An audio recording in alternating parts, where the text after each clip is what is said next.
I left it plugged in like an idiot.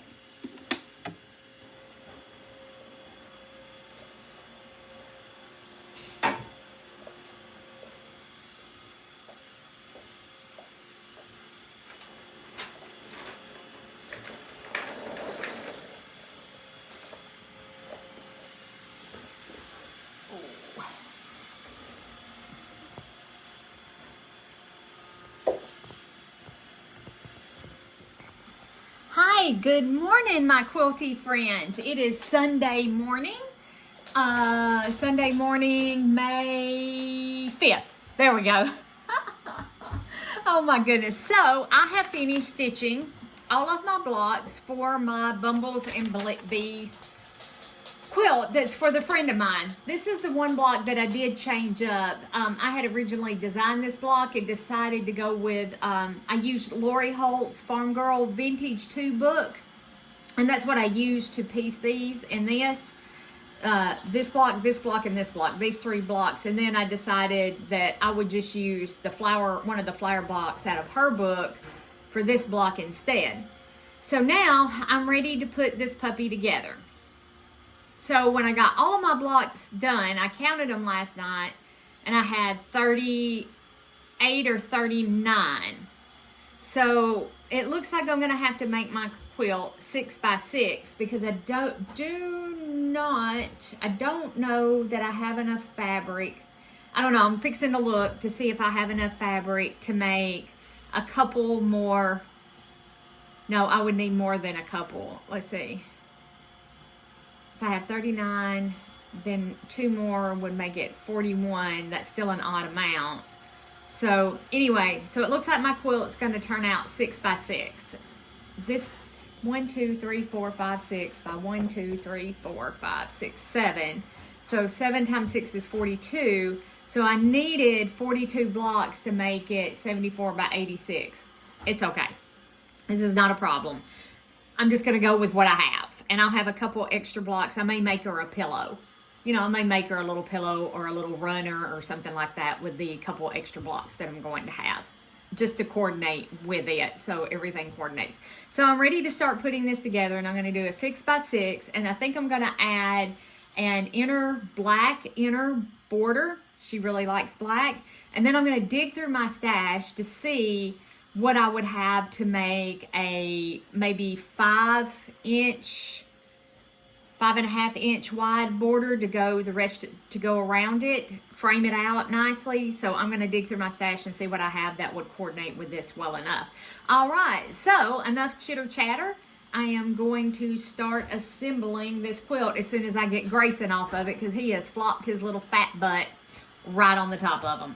All right, give me just a minute and I will join you guys back here. Whoops, I jiggled you guys. All right, so start piecing this little jewel together. There we go. So, and I don't think I'm actually going to have any seams that are going to match on these 2. I put a bee and a flower together. Sorry, I had forgotten to start the camera as soon as I started sewing. So my mom and dad came back yesterday. They got back from their trip. I'm so glad they're home. I missed them. I'm so used to seeing my mom and dad every single day. Just about. I mean, there's like during the winter when it's really, really cold and wet and rainy, we might not see each other but once a week, even though they live right across the street. Yes, they just live right across the street. I'm going to kind of get my thing up here where I can look at it. So now I'm going to do a flower block. All right, that was, and a beehive. And I kind of got these separated out. And a beehive. Okay, so it's going to be a beehive and then a flower. Like this. Okay. So anyway, they got back last night. I'm so glad they're home. I missed them. I did. I missed them. I missed my parents. We're very close. And my husband was missing my dad. They hang out quite a lot, my husband and my dad. So, you know.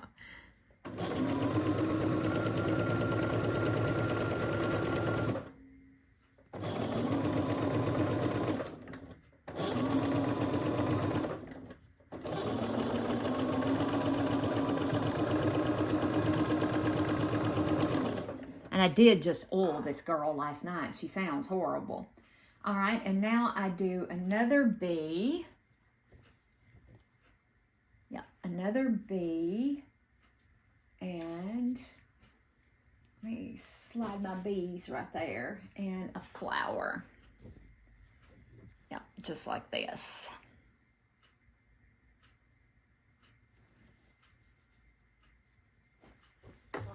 Oh, I gotta go take all my medication and all my vitamins.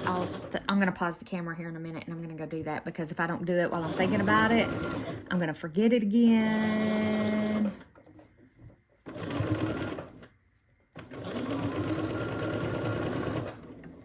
All right, now we're coming up on this flying geese, and right here where my seams cross, I'm going to try and just hit on that side of it so I don't lose that point, even if I have to scooch it just a bit. I'm happy all my blocks are lining up so well. All right, so what I'm going to do, because I confuse myself really, really easily, is that I'm going to sew one row at a time.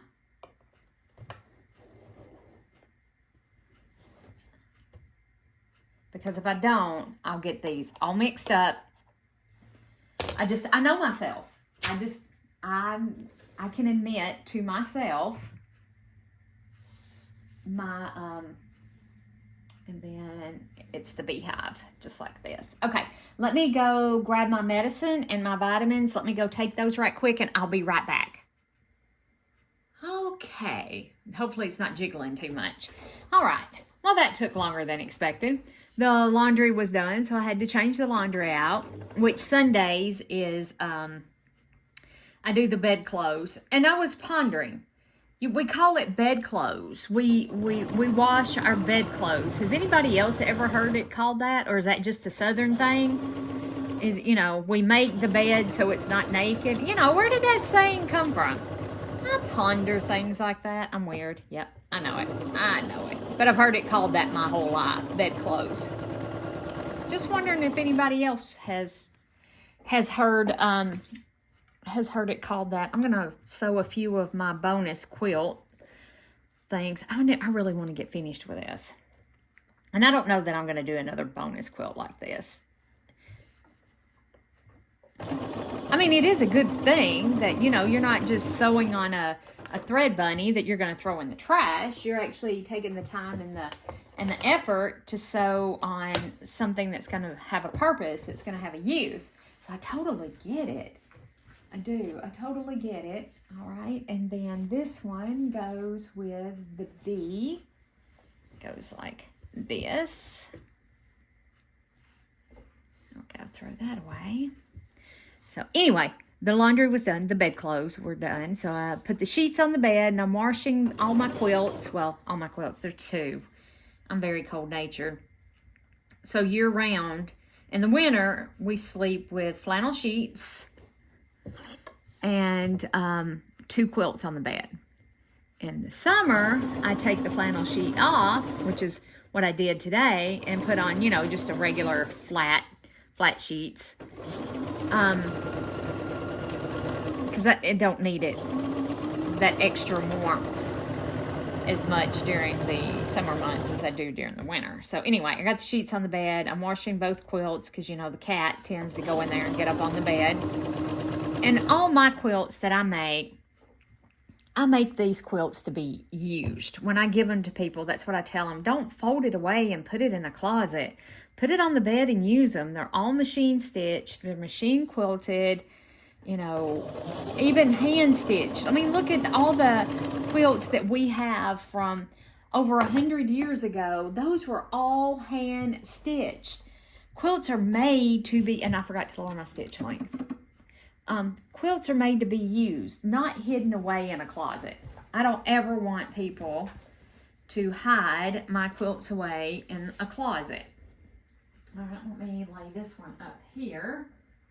Now, the one thing I didn't think about doing was counting how many blocks I needed of each one. So let me do that right quick. Do I have a pen laying over here? Well, this will work. This shall work. So I needed 1, 2, 3. I'm going to do 1, 2, cat hair all over it, 3, 4, 5, 6, 7, 8, 9. Okay, so I needed 9 of those, maybe, let's call it star block. And I don't think I have 9. So I used 2 already. So I used 2 already. So 2, 3, 4, 5, 6, 7. So I only have 7 of those. So I'm probably going to have to rethink my layout that I have going on. Well, and I'm not making 7 rows because I had did this 6 by 7. So it's 6 by 6 now. So this row right here is going to go away.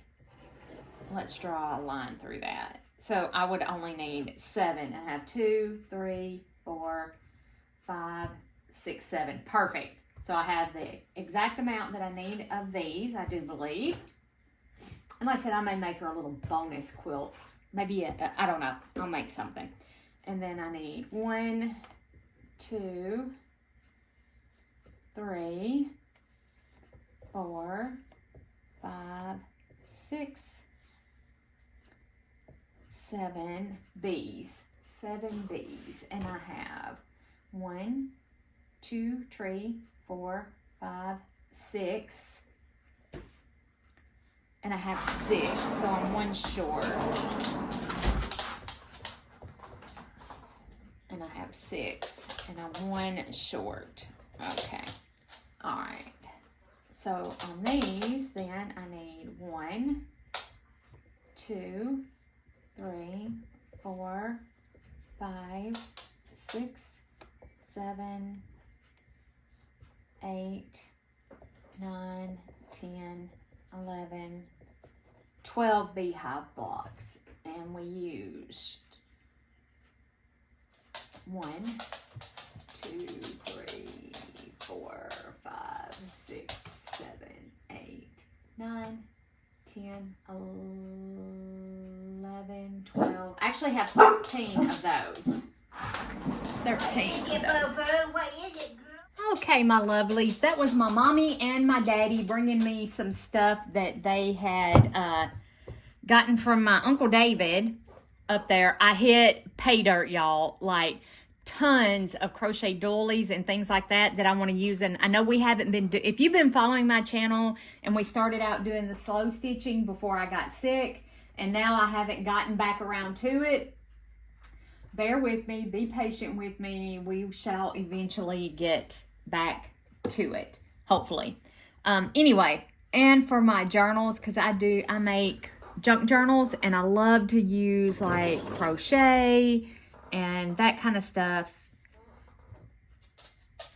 as decorative elements in my junk journals. So, but yes, I do apologize to all of you who have been following my channel and who were doing the Heart Whispers fabric journal.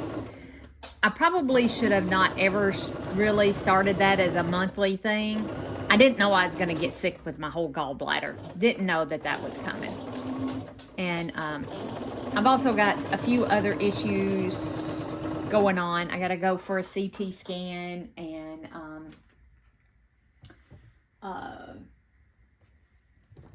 stuff in June to, just to check some things out, see what's going on. I really don't think it's what they think it is, but anyway, you know your body. You do. You know your body.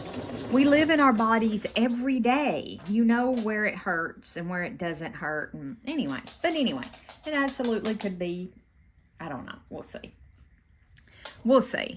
We shall see. But I mean, I love slow stitching, and I do slow stitch. But it's not one of those things like my quilting.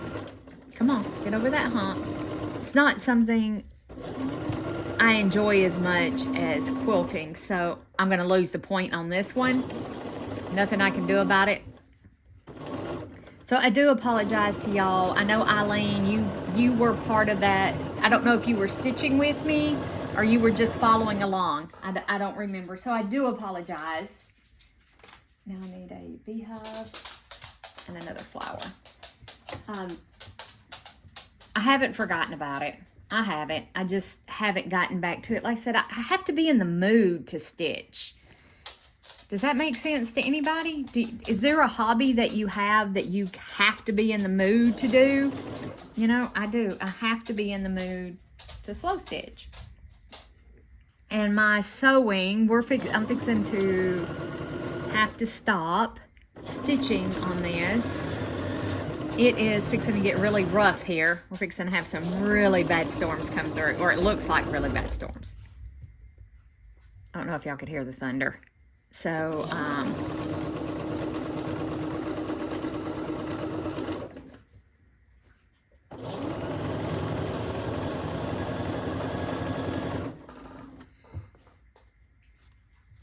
don't mean, or didn't mean to leave anybody hanging or anything like that. And now, you know, I'm figuring this YouTube thing out. I enjoy sharing my passion for my hobby, because the quilting is my hobby. This is my passion. This is what I love to sit down and come in from work every day.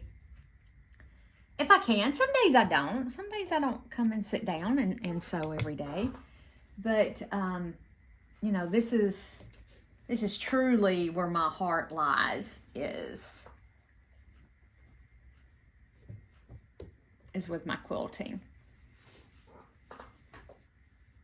And I really do enjoy making journals too. And I actually want to make another Harry Potter journal for a coworker at work. They went to Disney World last year and she brought me back a present, 2 presents actually. And I know it's been a year. It takes me a while sometimes to get to things. So I want to make her, she's a huge Harry Potter fan, just like I am. So I want to make her a Harry Potter journal, because she wouldn't take any money for the 2 things that she brought me back. And I'm sure that they were kind of expensive. I'm sure everything is expensive at Disney World. I don't know, never been, want to go, but I have never been.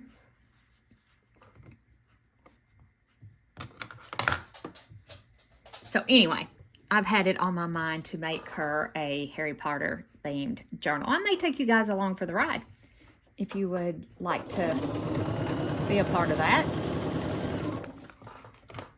You know, just as a thank you. You know, thank you for thinking about me. Thank you for picking that up for me. You know, it was very sweet, and she didn't have to do it, you know? So I feel that I just want to make her something. I do. And I'm thinking that the Harry Potter journal would be absolutely fantastic.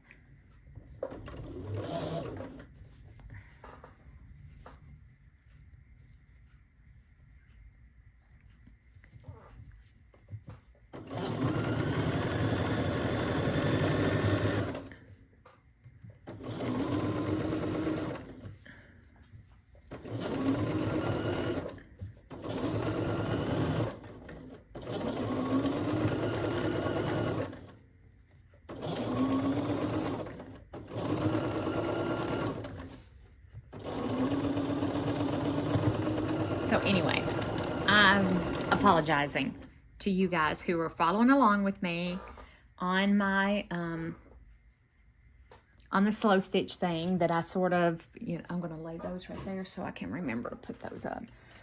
And I sort of, you know, just went. So we'll get back to it. And I thought about combining March and April. Wait till you see it. March and April's page as one. So I may sit down and record a video. If it storms for a long time today, I may sit down and record a slow stitch video for you guys that were following along. Take time. I got to get a schedule. Okay. So that's 2 of my 6 rows done. I'm actually going to clean my machine.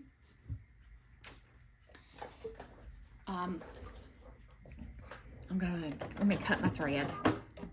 I'm gonna go ahead and clean and oil my machine. So when we come back tomorrow, or later this evening, as soon as these storms pass through, like I said, I do have some cutting to do on my Cats in Pajamas quilt. I've been working on getting that cut out. So I may set the camera up and record just a little bit of me cutting. I can't share the cutting directions. My machine is a Bernina 77 Quilters Edition, if you can see it right here. So I normally don't take y'all along for the ride when I clean my machine, so why not? I always cut my thread at the top and then pull it out. I don't ever pull it back through the machine, back up this way, because you're going to pull all of that lint right through your tension discs. So I don't do that. And I have two paint brushes. This is a cheap one. I think I got it at the Dollar Tree some time ago.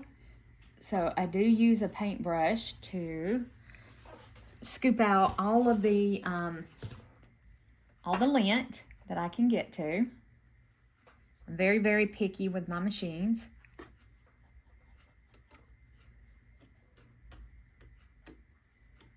And I try to get as much.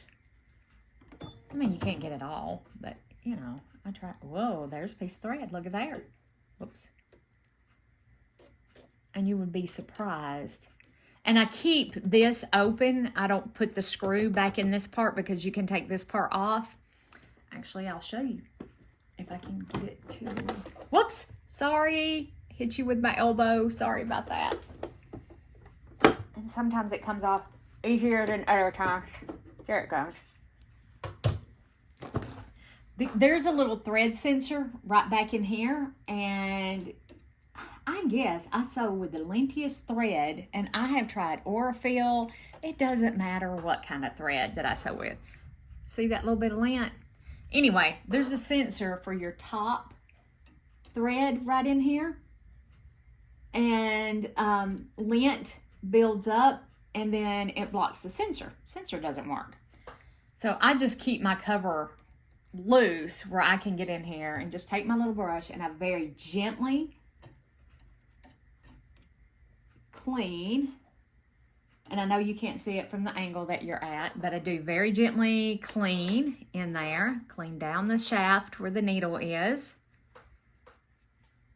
But I get, like I said, and I use good quality, well, except for the fabrics I get at Hobby Lobby, but you know, I'm not too much of a fabric snob. I love Moda fabrics. So, raise the needle back up, put the cover back on, and it just slides, but that easy. And like I said, I just keep the screw out of it right here, so I don't have to worry about taking the screw. It's just a cover. And I just keep that like that. And then I clean in here, get down into where the bobbin area, or where the bobbin goes with my paintbrush. Do you need me to stop the video? Do you need to tell me something? No? Okay.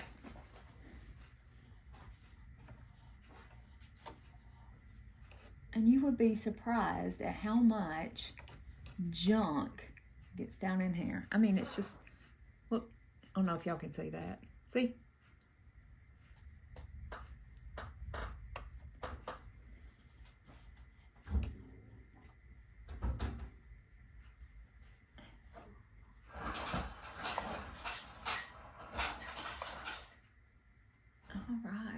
I think we got it just about. I'm not getting any more. And I wipe out my bobbin case thingy. I don't know actually what this thing is called. And you get a little bit off of it. I don't know if you can see it or not. Yeah, there you go. It's just a little. It's not a lot. And I do run my brush around in there. And it's, I don't know if y'all can see, honestly. Yeah, I'm gonna have to cut my machine. There's two little places right here that you need to oil that get really dry, and that's what makes it to me, that's what makes it clatter. And then you have a spot right down here, and I know, like I said, I know you guys really can't see. And I also take my brush and kind of wipe out the inside of my bobbin case. I call that a bobbin case, but that's not a bobbin case. It's what my bobbin fits in. And I do kind of blow on this. You're probably not supposed to do that, but I do. Can't help myself. I clean my stitch plate off. Okay, so now, and you're always supposed to use Bernina oil. And I put 1 drop there and 1 drop on that little pad and then 1 drop back there. That's it. But she is a thirsty girl. And if you're going to be sewing all day, generally, like I do, then you're going to want to clean and oil your machine at least 1 time during the day. And then I have found the trick. So there's a little magnetic thing back here in the back. And then you have this little open spot right here. If you kind of line those 2 up on top of your little tray thingy, I don't know what that's called, and then flip it back and just kind of hold it. And then I kind of turn my handle. It snaps into place almost every single time. And that's not a trick that I actually learned myself. I think I've seen Bernina Jeff do that trick. I seen somebody do that trick, and I'm like, well, I need to wipe that off. Because I struggled when I first got this machine, learning how to put the stupid bobbin in, and, you know, get it, that bobbin thingy, I don't know what that thing's called. And I like to keep my machines very, very clean. And I try to remember to change my needle with every project or every bobbin. This thing, the bobbins are huge and they last forever. So you really need to kind of keep an eye on how long your needle's been in the machine. I just changed this one, I think the last bobbin changed, so it doesn't need to be changed right now, I don't think. All right, so let's put all of these right here because that's that. Let's put a pair of scissors there. And I always keep all of this stuff over here on this side. I love this machine. I absolutely love this 770. And I also got the embroidery module to go along with this machine. I'm going to tell you that was a waste of money. And for me, this big of a machine, because I think there's like 10 inches of throat space here, is perfect for somebody who quilts on their machine. And I did that for a long, long time. Up until here recently, I quilted all my quilts in this machine. That's the reason why. I have thought about trading in for a smaller machine with not so much harp space, but I'm afraid I wouldn't like it. Anyway, I have thought about that. But there's nothing wrong with Bertha Jane here. She works perfectly, and after we got over our initial hump, she had to go right back to Bernina when I first got her because she broke. I keep a spare machine over there is my Juki, and we're going to be sewing on her too. So I think that's what I'm going to sew our Quilt As You Go quilt on. Okay, guys. So anyway, that's a lot of jibber jabber. I'm going to shut this machine off, put her cover on, and then I'm going to go over and we are going to work on cutting out our Cats in Pajamas quilt. I'll see you back here in a minute. Bye for now.